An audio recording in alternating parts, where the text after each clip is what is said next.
Bienvenidos a la exposición Termodinámica y Reacciones, presentado por el equipo 2 de Química de Quinto B. Integrantes: Luisa Cosme, Bernie García, Lía García, Iromi Jiménez, Nicole Toribio e Isaira Pérez.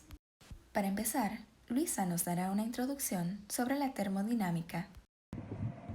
Muy buenas, mi nombre es Susa José Pereira y hoy voy a hablar un poco sobre la termodinámica y sus reacciones.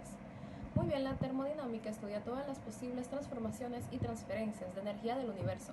Estas transformaciones y transferencias se pueden estudiar desde los puntos de vista macroscópico o microscópico y pueden ocurrir por interacción en el núcleo atómico, por interacciones moleculares, entre otras. Muy bien, la termodinámica química estudia los cambios de calor, trabajo y transformaciones de energía que acompañan a una reacción química. Para analizar estos cambios energéticos debemos definir el sistema y las variables que lo describen. Una reacción química es un cambio que experimenta la materia que afecta a su propia naturaleza. Se rompen enlaces químicos en los reactivos y se forman otros enlaces nuevos en los productos. Bueno, también como resultado se modifica la energía del sistema, manifestándose en forma de calor o de trabajo. Por eso se estudian como proceso termodinámico. Para continuar, Iromi nos expondrá los principios de la termodinámica. Muchas gracias, Luisa. Voy a hablar sobre cuáles son los principios de la termodinámica. La termodinámica, como sabemos, es una disciplina física que tiene sus orígenes en la mitad del siglo XVII, cuando se descubrió que existía una correlación entre la presión y la que se sometía un gas y una temperatura del mismo. Sin embargo, los principios o las leyes de esta ciencia no llegarían hasta bastante tiempo después. Con esto, ya doy a conocer que hablaré sobre las leyes de la termodinámica. Cada ley se formuló en tiempos distintos. La primera en hacerse, que fue realmente la segunda, se ideó en el año 1824, aunque volvería a reformularse 40 años después. Durante años siguieron estudiándose las leyes termodinámicas de los sistemas materiales, que son líquidos, gaseos y sólidos, consiguiendo en el año 1930 la formulación de la última ley conocida como la Ley Cero. Aquí tenemos las leyes de la termodinámica, que son la Ley Cero, la segunda ley, la primera ley, perdón, la segunda ley, la tercera ley, que es la última. La Ley Cero dice: si un sistema A y un sistema B están a la misma temperatura y B está en la misma temperatura que C, entonces A y C están a la misma temperatura. Esto nos dice que a primera vista puede parecer excesivamente lógico. Encierra un principio muy importante para comprender cómo fluye la temperatura entre cuerpos, y es que entra en juego el conocido como equilibrio térmico. Este concepto hace referencia a cómo dos cuerpos con temperaturas diferentes en contacto, como puso el enunciado, que es el ejemplo entre A y C, o separados por una superficie conductora, que en este caso es B, transfieren calor del uno al otro hasta que las temperaturas que inicialmente eran diferentes se igualan. O sea que si ponemos en contacto dos cuerpos y una está más caliente que el otro, la transferencia del calor hará que se llegue al equilibrio térmico. Un estado en el que la temperatura de ambos objetos es igual y mientras en el sistema no mientras en el sistema no entre un tercer cuerpo con un calor distinto, la temperatura se mantendrá constante. Muchos procesos en nuestro día a día, es un gran ejemplo, están regidos por este principio, por esta ley. Por ejemplo, con los freezer, conocidos como freezer, pero se llaman congeladores, se basan en el funcionamiento de esta ley. Nosotros ponemos alimentos que están calientes o temperatura ambiente en el congelador, que es muy frío. Aquí se produce un cambio. También continúo con la primera ley, que se llama Principio de Conservación de Energía. Dice: la energía ni se crea ni se destruye, solo pueden transformarse o transferirse de un objeto a otro. Esta es muy conocida y es la primera ley de la termodinámica, la cual afirma que la cantidad total de energía en el universo no ha cambiado desde su origen. Lo único que hace la energía es transformarse, por ejemplo, pasar de energía química a mecánica o transferirse de un cuerpo a otro, como hemos visto con la temperatura en la ley cero, como expliqué en el ejemplo. Todos los procesos físicos del universo se expresan en esta ley, desde las luces de nuestras casas que transforman la energía eléctrica en energía lumínica, hasta las plantas que convierten la energía lumínica en energía química, pasando por nuestras células que convierten la energía química en energía mecánica. Esta ley también defiende que ningún proceso de transformación de energía es 100% eficiente. Es decir, que en ningún sistema del cosmos se consigue que una energía de tipo A se transforma absolutamente toda en una energía tipo B. Siempre hay una parte de la energía que se dice que se pierde, pero realmente no se pierde, sino que se libera y se libera en forma de calor. Continúo con la segunda ley, que es llamada principio de la entropía, y dice, la cantidad de entropía en el universo tiende a incrementarse con el tiempo. La entropía es una magnitud física que mide el grado del desorden de un sistema, y esta ley de la termodinámica afirma que a medida que pasa el tiempo, la entropía tiende a aumentar inevitablemente, o sea, que se incrementa en el grado del desorden del universo. En todas y cada una de las reacciones que ha habido en el universo, desde la teoría del Big Bang hasta hoy, una parte de la energía que no se ha perdido en forma de... perdón. Una parte de la energía que no se ha destinado al trabajo, sino que se ha perdido en forma de energía calorífica. Pero, ¿qué pasa con esa energía? No puede simplemente flotar. Lo que hace es que, como nos dice la ley cero, puede transferirse entre los cuerpos. Es decir, que las temperaturas tienden a igualarse. También que cuanto mayor sea la temperatura, mayor será el movimiento de las moléculas en la materia, ya sea sólido, líquido y gaseoso.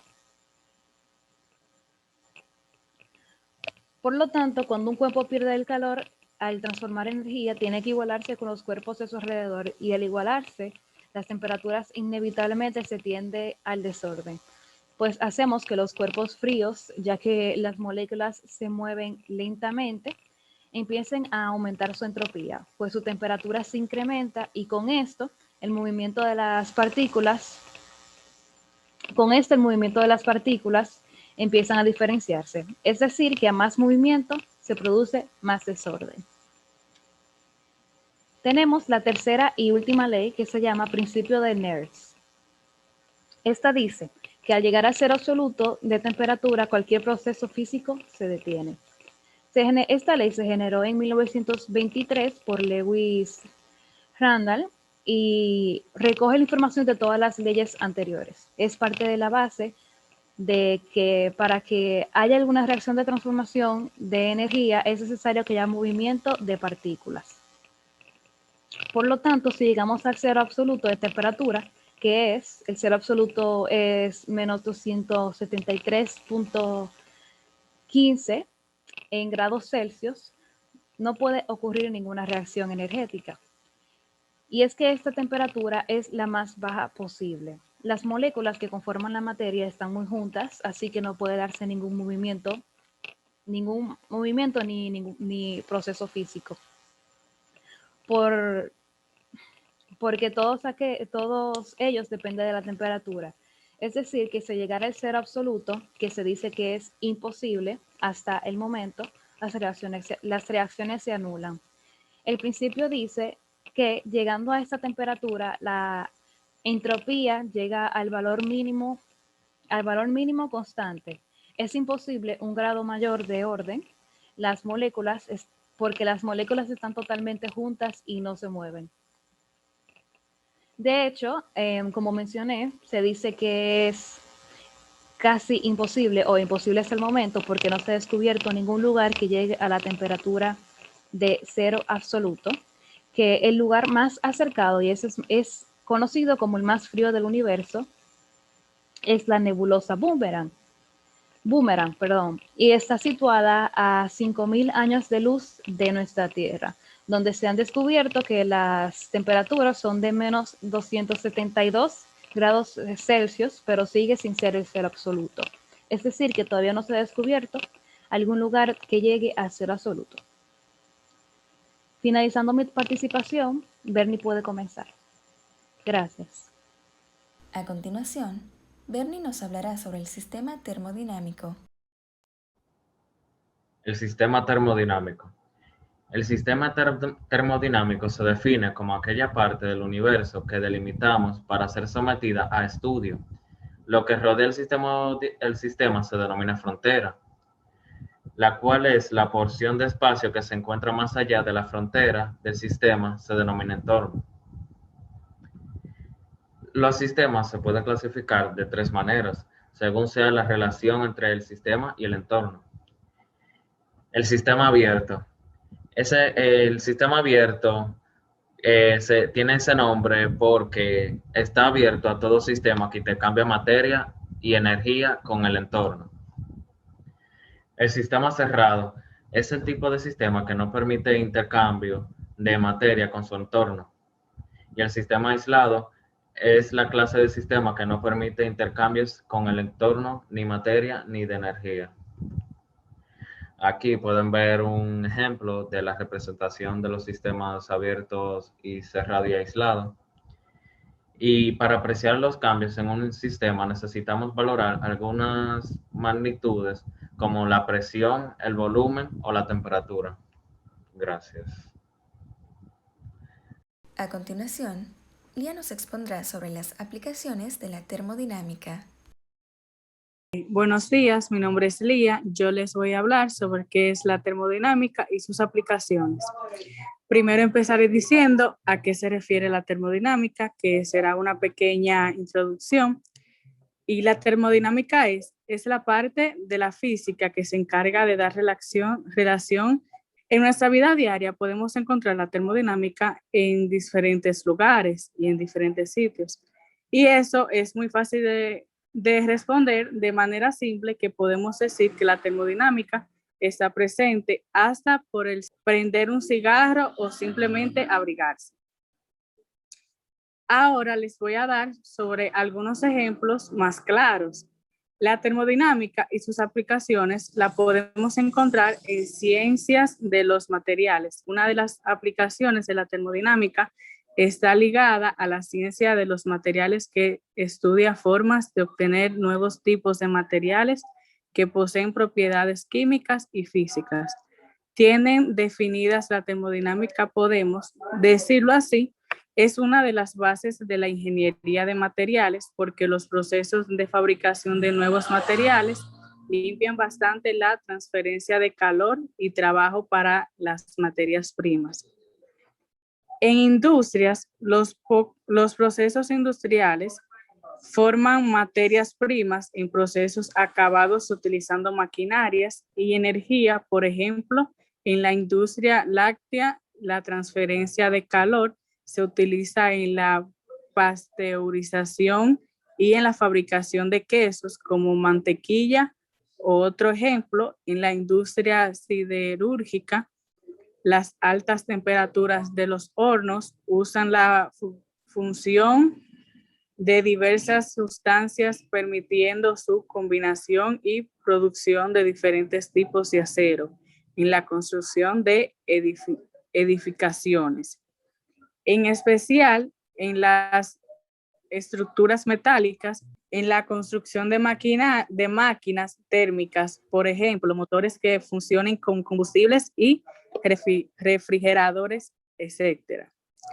Es necesario conocer la transferencia de calor. Por ejemplo, para los ingenieros petroleros, cuando perforan pozos, la perforación debe ser González, ubicada porque la fricción de la perforadora con las rocas puede llegar a dañar la estructura de que se esté perforando e inclusive colapsar. Como nos podremos dar cuenta, la termodinámica es relevante para varios procesos. Por ello, es muy importante su estudio en las carreras de química, ingeniería eléctrica o incluso mecánica. Por mi parte, eso es todo. Ahora le doy la palabra a mi compañera Nicole. Gracias. A continuación, Nicole nos hablará sobre el proceso termodinámico. Hola, mi nombre es Nicole Torre Batista y hoy hablaremos sobre los procesos termodinámicos. Bien. En termodinámica, los procesos son cambios en un sistema que lo llevan de un estado de equilibrio inicial a un estado de equilibrio final. Los procesos termodinámicos pueden clasificarse de acuerdo con la variable que ha permanecido constante a lo largo de todo el cambio. Tenemos variables como la temperatura, el volumen y la presión, pero vamos a definir cada una de estas de manera breve. La temperatura es la magnitud física que indica la energía interna de un cuerpo o de un sistema termodinámico en general. El volumen es la magnitud física que nos dice qué espacio está abarcando un cuerpo. Se ha establecido para medir ese espacio considerar las tres dimensiones básicas, que es el largo, el ancho y la altura. La presión es la fuerza que actúa sobre cada una de esta área. Esta definición se aplica para muchos conceptos, como la presión sanguínea, la presión en una columna de agua o la presión en un recipiente lleno de gas, entre otras. Entonces, aclarando esto, continuamos. Tenemos los tipos de procesos, que están el proceso adiabático, el proceso isobárico, el proceso isocórico, el isotérmico, el reversible y el irreversible. Pero vamos a definir cada uno de estos. El adiabático es el proceso en el que el sistema no intercambia valor con su entorno, por ejemplo, un termo de bebidas calientes o frías. En el proceso isobárico ocurre a presión constante. La variación de la temperatura y el volumen van a definir el desarrollo de este. El volumen puede cambiar libremente cuando la temperatura se modifica. Tenemos los procesos isocóricos, que es el proceso en el cual el volumen permanece constante para llevar a cabo un proceso isocórico en un gas o líquido. Es suficiente calentar o enfriar una sustancia en un recipiente en el que no cambie el volumen. En el proceso isotérmico es donde la temperatura permanece constante, por ejemplo, la transformación de hielo a agua.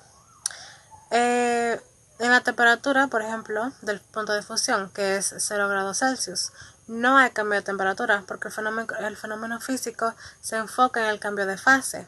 Ahí está concentrada la energía. El hielo está asimilando el calor de fusión, que es una porción de energía que se encarga solo del paso de estado sólido a líquido. Y también tenemos el proceso reversible, que es aquel que se realiza a través de múltiples estados de equilibrio. Y también el proceso irreversible, que es aquel que se realiza en un único sentido. La mayor parte de los procesos que ocurren a nuestro alrededor, pues son procesos irreversibles. Y bueno, gracias por su atención. Ahora nuestra compañera Isaira nos hablará sobre el principio de Chatelier. Muchas gracias. Buenos días, mi nombre es Isaira Pérez y estaré explicando el principio de Le Chatelier. Para empezar, debemos conocer algunos datos de Henry Louis Le Chatelier, la persona que postuló este principio. Bueno, Henry Louis Le Chatelier nació el 8 de octubre de 1850. Su padre fue un ingeniero politécnico y fue una gran influencia en la futura carrera de Henry. Tuvo una hermana y 4 hermanos y participó en el nacimiento de la industria francesa, especialmente en la del aluminio, en la introducción del procedimiento Martin-Siemens, en la siderurgia y en el desarrollo de transportes ferroviarios. Henry Le Chatelier atribuía un gran valor a las humanidades. Él defendió en numerosos ensayos la importancia de los estudios literarios en la educación. Como todos los alumnos de la Escuela Politécnica en la que se graduó, fue nombrado subteniente el 11 de septiembre de 1870 y participó en el sitio de París. A pesar de su formación como ingeniero y de incluso interesarse en los problemas industriales, él prefirió seguir una carrera de profesor investigador en química en lugar de seguir una carrera en la industria.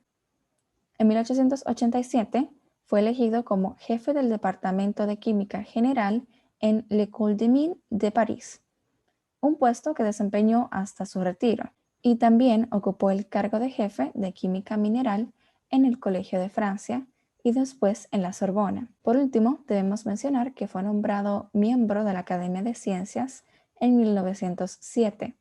En química, Henry Le Chatelier es conocido por numerosos logros, pero sin duda alguna, su principal legado ha sido el principio del equilibrio químico, que lleva su nombre como principio de Le Chatelier, el cual veremos a continuación. Para empezar, debemos saber ¿qué establece el principio de Le Chatelier? Establece que si un sistema en equilibrio se somete a un cambio de condiciones, éste se desplazará hacia una nueva posición para contrarrestar el efecto que lo perturbó. Esto con el fin de recuperar y mantener el estado de equilibrio. Es decir, que si hay una modificación de condiciones en un sistema que está en equilibrio, ese sistema va a evolucionar en el sentido que tiende a oponerse a esa modificación, pero para buscar el equilibrio nuevamente. Esto se resume en que el principio de Le Chatelier consiste en modificar un equilibrio alterando las concentraciones. A continuación, veamos una ejemplificación sobre el concepto expuesto. Aquí tenemos una reacción general A más B, en equilibrio para dar C más D. Imaginemos que los coeficientes en cada uno de ellos es 1, es decir, un mol de A con un mol de B para dar un mol de C más un mol de D. En este caso, la constante de equilibrio de esta reacción sería la siguiente. Sería la constante en función de concentraciones, la concentración de C por la concentración de D, entre la concentración de A por la concentración de B, que es lo que se presenta en esta fórmula. De esta manera se representaría la constante en función de las concentraciones de esta reacción que está en equilibrio. Bueno, el principio de Le Chatelier lo que hace es estudiar qué pasa aquí cuando alteramos las concentraciones de cualquiera de las especies. Así que para entender esto, la clave es saber que cuando hablamos de la concentración, la constante de equilibrio siempre se debe mantener en el mismo valor. Entonces, aquí vamos a alterar cualquiera de los valores de estos corchetes de la fórmula, es decir, cualquiera de las concentraciones, de modo que los demás valores tendrán que reordenarse o recalcularse para que la constante sea el mismo valor que teníamos al principio. Supongamos que la constante de equilibrio de esta reacción, una vez que estamos en el equilibrio, tenemos el siguiente valor. Arriba un total de 3 y abajo un total de 1, es decir, que al multiplicar C por D nos sale 3 y al multiplicar A por B sale 1. Entonces la constante de esta reacción sería 3. Ahora, vamos a hacer una alteración y vamos a variar las concentraciones de C y D. Imaginamos entonces que aumentamos la concentración de C al doble, de modo que nos va a quedar, en lugar de un valor de 3, un valor de 6. Pero sabemos que la constante de equilibrio, como su nombre lo indica, es una constante, por lo tanto debe ser la misma y su resultado debería ser 3. Así que como denominador no nos sale un 1, por lo tanto debe ser un 2. Bueno, ha ocurrido que al aumentar el valor de arriba o el numerador, también tuvimos que aumentar el valor de abajo o el denominador, con el objetivo de que la constante se quede con el mismo valor, que en este caso es 3. Y en esto se resume el principio de Le Chatelier, que establece que si aumentamos la concentración en cualquiera de los lados, vamos a desplazar el equilibrio en el sentido contrario. Y evidentemente, si aumentamos la concentración de los productos, va a tener que aumentar la concentración de los reactivos para que la constante sea la misma y viceversa. En esa misma línea, si reducimos, este principio se cumplirá exactamente de la misma manera. Si tuviéramos este equilibrio y nos preguntan, ¿cómo podemos desplazarlo hacia cualquiera de los lados? Una de las opciones sería aumentar las concentraciones que están en el lado opuesto. Nos dan esta reacción y ya sabemos que está equilibrada y queremos favorecer la formación de C y D. Le podemos añadir un exceso de A más B. De este modo, el equilibrio se va a desplazar hacia la derecha, formando C más D. Cabe mencionar que no es necesario modificar las dos concentraciones. Por ejemplo, no hay que subir ambas concentraciones A y B. Con subir la concentración de solamente uno de estos componentes, se desplazará el equilibrio correctamente, ya que estamos alterando el denominador por completo. Esto es una multiplicación, por lo que al aumentar solo este valor, ya hará que el denominador en sí sea más grande y por lo tanto haya que aumentar el numerador. Dentro de las aclaraciones debemos mencionar que el principio de Le Chatelier se puede explicar de diversas maneras, y en el caso que hemos visto, en ningún momento se altera el equilibrio en sí, sino que estamos modificando las concentraciones para alcanzar un nuevo equilibrio. Es decir, en cualquiera de los casos vamos a llegar finalmente a una nueva situación de equilibrio, que además va a tener el mismo valor de la constante. Por último, es importante tener en cuenta que al alterar el equilibrio no significa que estemos saliendo de él. El equilibrio es algo que se debe cumplir en todas las reacciones, y el principio de Le Chatelier no está en contra de esto, sino que lo que indica es la dirección de lo que estamos mezclando para alcanzar ese nuevo estado de equilibrio. Aquí tenemos una célebre frase de Henri-Louis Le Chatelier que dice: fui habituado a una disciplina muy estricta. Había que levantarse a la hora, preparar en tiempo útil sus tareas y lecciones, comer todo el desayuno, etc. Conservé durante toda mi vida el respeto al orden y la ley. El orden es una de las formas más perfectas de la civilización. Muchas gracias a todos por su atención. Esta ha sido la exposición del equipo de química número 2 de quinto A.